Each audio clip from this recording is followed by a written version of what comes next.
నమస్తే కేటీ న్యూస్కి స్వాగతం. దేశం 5 ట్రిలియన్ల ఎకానమీ సాధించాలన్న కేంద్ర ప్రభుత్వ లక్ష్య సాధనలో 4 కోట్ల తెలంగాణ ప్రజలు భాగస్వామ్యం కావాలన్న ఆకాంక్షకు అనుగుణంగా పెండింగ్లో ఉన్న పలు రైల్వే ప్రాజెక్టులకు అనుమతులు మంజూరు చేయాలని ముఖ్యమంత్రి రేవంత్ రెడ్డి ప్రధానమంత్రి నరేంద్ర మోడీకి విజ్ఞప్తి చేశారు. దేశంలోని పలు రాష్ట్రాల్లో చేపట్టిన రైల్వే ప్రాజెక్టులను ప్రధానమంత్రి వర్చువల్గా ప్రారంభించారు. ఇందులో భాగంగా చర్లపల్లిలో కొత్తగా నిర్మించిన రైల్వే టెర్మినల్ను కూడా ప్రారంభింపగా ఆ కార్యక్రమంలో వర్చువల్గా పాల్గొన్న ముఖ్యమంత్రి కేంద్రం వద్ద పెండింగ్లో ఉన్న పలు రైల్वे ప్రాజెక్టుల ప్రతిపాదనను ప్రస్తావించి సహకరించాలని ప్రధానమంత్రిని కోరారు. जब प्रधानमंत्री जी 5 ट्रिलियन इकोनॉमी के बारे में जब प्रस्ताव कर रहा है, 5 ट्रिलियन इकोनॉमी में हम लोग तेलंगाना राज्य के तरफ से 1 ट्रिलियन इकोनॉमी हम लोग कंट्रीब्यूट करना चाह रहा है. 1 ट्रिलियन इकोनॉमी तक हम तेलंगाना आगे जाना है तो ये railway development is very necessary, क्योंकि यहाँ पर कोई पोर्ट का कनेक्शन नहीं है. ये रेलवे लाइन हम तेलंगाना में आ गए तो हम लोग ये 1 ट्रिलियन इकोनॉमी कंट्रीब्यूट करने के लिए आसान हो जाएंगे.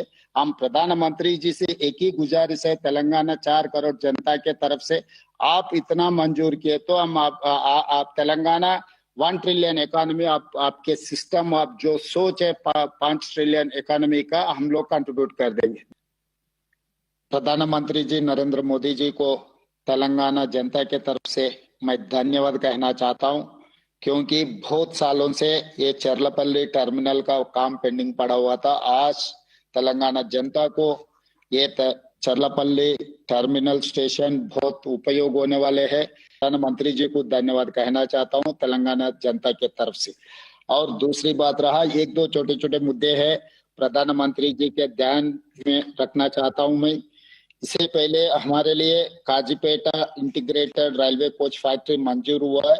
ये रेलवे निगम लिमिटेड को आदेश दिए तो जल्दी से ये काम शुरू होने वाले है. इसका ये प्रधानमंत्री जी का ध्यान पे मैं लाना चाहता हूँ. और दूसरी बात रहा, Hyderabad Telangana state is landlocked state, हमको कोई पोर्ट नहीं है, मगर आंध्र प्रदेश में जो बंदर पोर्ट है हमारे बहुत नजदीक का पोर्ट है. तो डेडिकेटेड ग्रीनफील्ड हाईवे के साथ साथ एक डेडिकेटेड रेलवे लाइन अगर डाले तो वहां पर यहाँ पर इंडस्ट्रियल हम ड्राई पोर्ट बना दे के यहाँ पर इंडस्ट्रियल पार्क्स डेवलप करने का बहुत अच्छा मौका है. उसमें ऑटोमोबाइल इंडस्ट्री, ऐसे ही तेलंगाना में आपको पता है कि फार्मा इंडस्ट्री बहुत अच्छा है. यहाँ पर इंडिया में 35% of the bulk drugs produced in Hyderabad Telangana state. तो वो डेडिकेटेड रेलवे लाइन आने की वजह से हम लोग ट्रांसपोर्टेशन आसान हो जाएंगे और ऑटोमोबाइल इंडस्ट्री भी तेलंगाना आने के लिए बहुत आसान हो जाएंगे. उसके साथ साथ इलेक्ट्रिक व्हीकल्स का भी मैन्युफैक्चरिंग तेलंगाना में लगाने के लिए बहुत अच्छा है, क्योंकि हम लोग साउथ कोरिया विजिट किया तब साउथ कोरिया ने चाइना +1 कंट्री के लिए ढूंढ रहा है. हम लोग तेलंगाना उन लोगों के लिए दिखाया था तो वो लोग तैयार है तेलंगाना में इन्वेस्ट करने के लिए. तो ये डेडिकेटेड रेलवे लाइन बंदर पोर्ट से हैदराबाद नजदीक को ड्राई पोर्ट बना दिए तो ये तेलंगाना के लिए बहुत उपयोग होगा. आप ध्यान देकर हमारे लिए ये मंजूर करने का बहुत जरूरी है. और सेमीकंडक्टर का भी वैसे ही आप प्रधानमंत्री जी ने जो 2023 में जो अनाउंस किया था रीजनल रिंग रोड हैदराबाद शहर के ऑल अलॉन्ग विद हैदराबाद शहर 370 किलोमीटर रीजनल रिंग रोड अभी बनाने वाले हैं. उसमें से 170 किलोमीटर का प्रधानमंत्री जी अभी टेंडर्स भी बुलवाए. बाकी का जो बाकी है वो भी हमारे प्रधानमंत्री जी वादा किया था आगे वो भी हमारा डेवलपमेंट में जाने वाले है. तो उसके साथ साथ में रीजनल रिंग रेल भी बनाने का जरूरी है, क्योंकि ये है तेलंगाना स्टेट अगर ये रीजनल रिंग रोड और रीजनल रिंग रेल बनाए तो 60% of the Telangana will become an urbanised जब हो जाएंगे तब हमारे लिए जो इन्वेस्टमेंट इंडस्ट्रियल डेवलपमेंट के लिए भी बहुत जरूरी होगा. वो रीजनल रिंग रेल का भी आप एक मंजूर किए तो तेलंगाना के लिए बहुत अच्छा है. और मेट्रो रेल दिल्ली के बाद हमारे Telangana second longest railway metro rail था, मत 10 साल से कोई कुछ डेवलपमेंट नहीं हो पाया, इसीलिए हम 9th प्लेस को चला गए. अभी second phase of metro rail का भी आपके गवर्नमेंट ऑफ इंडिया में हमारा प्रपोजल पेंडिंग है. अगर वो मंजूर किए तो हैदराबाद शहर तरक्की करने के लिए डेवलपमेंट के लिए ये मेट्रो रेल बहुत जरूरी है. वो यूनियन गवर्नमेंट के साथ पेंडिंग है, वो मेट्रो का भी एक्सपेंशन फेज 2 के लिए भी आपका मदद बहुत जरूरी है। इसके साथ साथ Vikarabad Krishna railway line, it is going to connect Telangana to Karnataka. वह मेरा असेंबली क्षेत्र कोडंगल से जाने वाले, वो भी अभी पेंडिंग है। आप अगर कुछ हमारे पर ध्यान देकर वो मंजूर किए तो हमारे लिए बहुत डेवलपमेंट होने का बहुत आसान है सर। इसीलिए मैं प्रधानमंत्री जी से जो चरलपल्ली रेलवे स्टेशन जो टर्मिनल जो बना रहे हैं, इनाग्रेट कर रहे हैं, कंग्रेचुलेट करना चाहता हूँ। I wanted to say thank you for this opportunity, and at the same time I need these 3-4 issues for development of Telangana. धन्यवाद प्रधानमंत्री जी, thank you.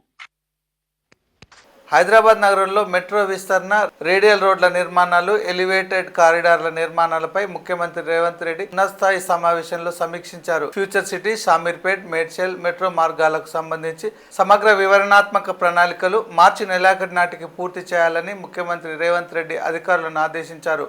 3 మెట్రోల డిపిఆర్లకు కేంద్ర ప్రభుత్వం నుంచి ఆమోదం పొంది ఏప్రిల్ నెలాఖరుకు టెండర్లు పిలవాలని సీఎం సూచించారు.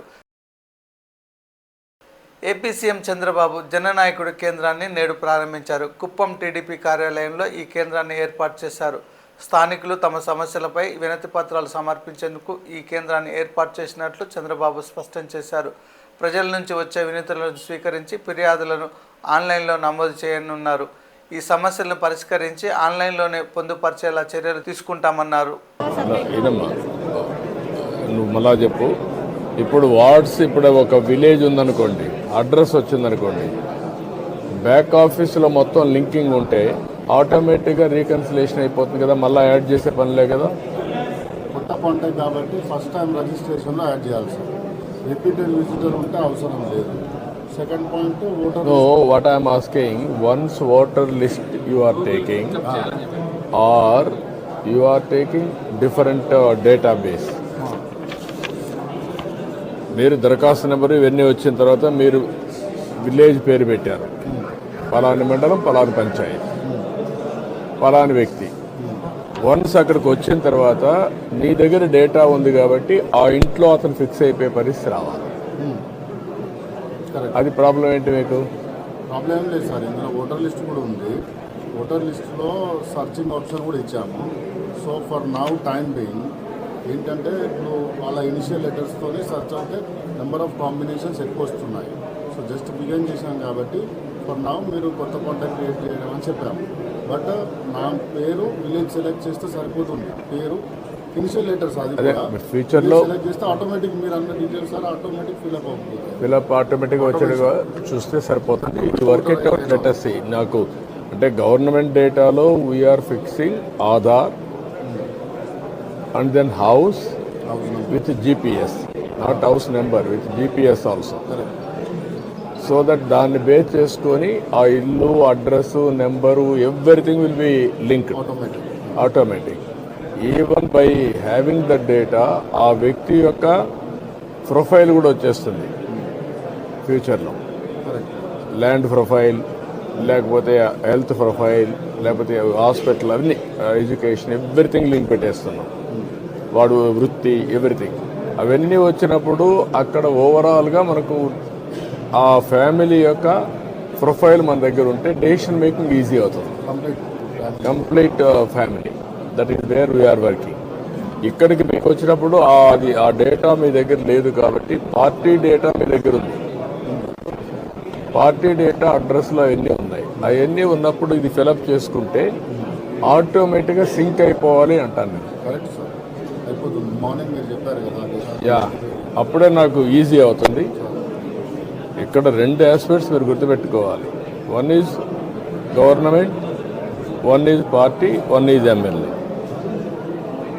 ఇది ఎమ్మెల్యే ఆఫీస్. పార్టీ ఆఫీస్ ప్యారల్గా పార్టీకి వెళ్ళిపోతుంది, గవర్నమెంట్కి వెళ్ళిపోతుంది. Then I will integrate in my party overall Kuppam.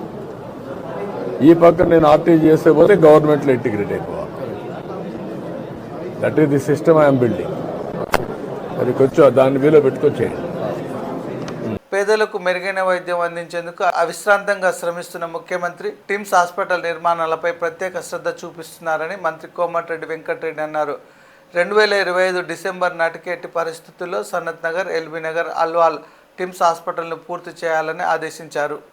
CM साहब कुछ नाम लगा थे हॉस्पिटल का, इधर से इधर आता वो एज इज कम करके इंक्लूडिंग इधर का लैंडस्केपिंग जो आता पूरा प्रिपेयर करके 1 वीक 10 दिन के अंदर दे दो, उन्होंने एलिवेशन भी शुरू कर लेते.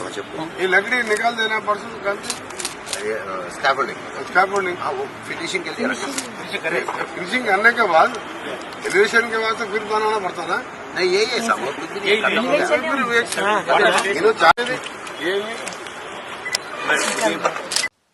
సిక్స్ మంత్స్ అంటే సరే different reasons communication gap parliament election కూడా మేము ఫస్ట్ ఇయర్ వచ్చి గవర్నమెంట్ వచ్చి సెటిల్ అయ్యే వరకల్లా మా ప్రాబ్లం ఇవన్నీ ఉన్నాయి. ఇప్పుడు మేము ఎవ్రీ వీక్ హాస్పిటల్ పోతున్నాం. June 2nd Sanath Nagar we are decided for opening including medical equipment also building that I am very touch with Bega construction ఉన్నగానే. బీసీలకు 42% రిజర్వేషన్లు కల్పించాలని బీజేపీ పార్టీ నారాయణపేట జిల్లా అధికార ప్రతినిధి కె నర్సన్ గౌడ్ అన్నారు.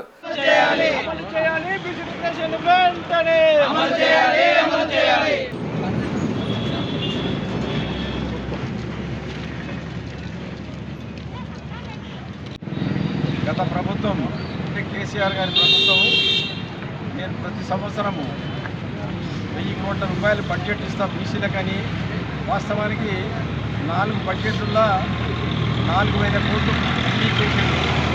తీరా అంటే మనం ప్రభుత్వ పరంగా లెక్కలు చూస్తే ఈరోజు ఎంత వాడుకున్నామా అంటే దాదాపు 350 నుంచి 400 కోట్లే వాడుకున్నాం. అంటే 4000 కోట్ల రూపాయలు బీసీల మీద రిలీజ్ చేసి బీసీలు వెనకబడ్డ వర్గాలకు ఇలాంటి ఉపాధి కానీ ఇంకోటి కానీ ఇవ్వకుండా ఏకంగా పత్తిమడ్డప్పంతా మళ్ళా ప్రభుత్వం వాపసు తీసుకొని వేరే పథకాలకు వాడుకోవడంతో అపారకమైన చర్య. ఆ సదుద్దేశంతో తెలంగాణ తెచ్చుకున్న దాని కొరకని బీసీలు ఏదైతే ఉమ్మడి రాష్ట్రంలో బీసీలు బాగుపడరు, ప్రత్యేక తెలంగాణ అయితే బాగుపడతామన్న సదుద్దేశంతో నిధులు నియామకాలను తీసుకొస్తారని ఆలోచన విధానంతో తెలంగాణను గెలిచి ఇవి ఈనాటి వార్తా విశేషాలు. నిరంతర వార్తల కోసం చూస్తూ ఉండండి K2 న్యూస్.